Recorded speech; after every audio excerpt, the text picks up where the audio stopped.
नमस्कार, मैं हूं विजयश्री और स्वागत है आपका सियासत नगरी में। महाराष्ट्र में हिंदी भाषा को लेकर सियासी घमासान तेज हो गया है। एकनाथ शिंदे की शिवसेना के विधायक संजय गायकवाड़ ने रविवार को शिवसेना यूबीटी प्रमुख उद्धव ठाकरे और मनसे प्रमुख राज ठाकरे पर तीखा हमला बोला। गायकवाड़ ने छत्रपति संभाजी महाराज का उदाहरण देते हुए कहा, क्या वे मूर्ख थे जो 16 भाषाएं सीखी? ताराबाई और जीजाबाई ने भी हिंदी सहित कई भाषाएं सीखी थी, क्या वो भी मूर्ख थी? उन्होंने कहा कि भाषा सीखना कभी गलत नहीं होता, बल्कि ज्ञान का विस्तार है। अगर उग्रवाद से लड़ना है तो उर्दू भी सीखनी चाहिए। उन्होंने कहा, यह बयान ऐसे समय पर आया है जब ठाकरे बंधु, जो लगभग 20 साल बाद एक मंच पर साथ दिखे, उन्होंने मुंबई रैली में हिंदी थोपने के खिलाफ आवाज उठाई। उन्होंने इसे केंद्र की नई शिक्षा नीति के खिलाफ अपनी जीत बताया और राज्य में मराठी को प्राथमिकता देने की मांग की। लेकिन गायकवाड़ ने इस पर सवाल उठाते हुए कहा कि भाषा के मुद्दे पर राजनीति करना खतरनाक है। उन्होंने कहा, संभाजी महाराज विद्वान थे, उन्होंने संस्कृत, मराठी, हिंदी जैसी भाषाएं सीखी थी, क्या हम उन्हें भी गलत कहेंगे?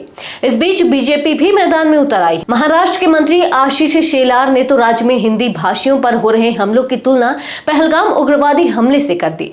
उन्होंने कहा, जैसे उग्रवादियों ने धर्म पूछकर लोगों को मारा, वैसे ही यहाँ भाषा पूछकर लोगों को पीटा जा रहा है। ये दुर्भाग्यपूर्ण और शर्मनाक है। शेलार ने दो टूक कहा कि बीजेपी मराठी अस्मिता की रक्षा भी करेगी और हिंदी भाषियों की सुरक्षा भी।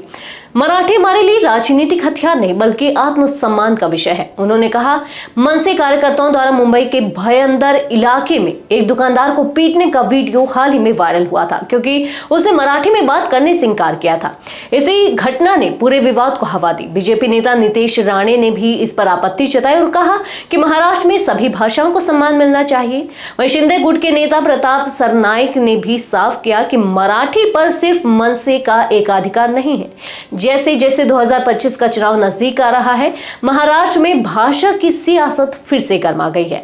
सवाल यह है, क्या अब भाषा भी वोट बैंक की राजनीति का औजार बन चुकी है? आज के लिए बस इतना ही। अगर आपके इलाके में कोई राजनीतिक लापरवाही, भ्रष्टाचार या जनहित से जुड़ी समस्या है तो अब चुप मत रहिए, अपनी शिकायत हमें भेजिए। सियासत नगरी आपकी आवाज को मंच देगा और जवाबदेही तय करेगा, क्योंकि अब हर सवाल होगा सीधा सत्ता से।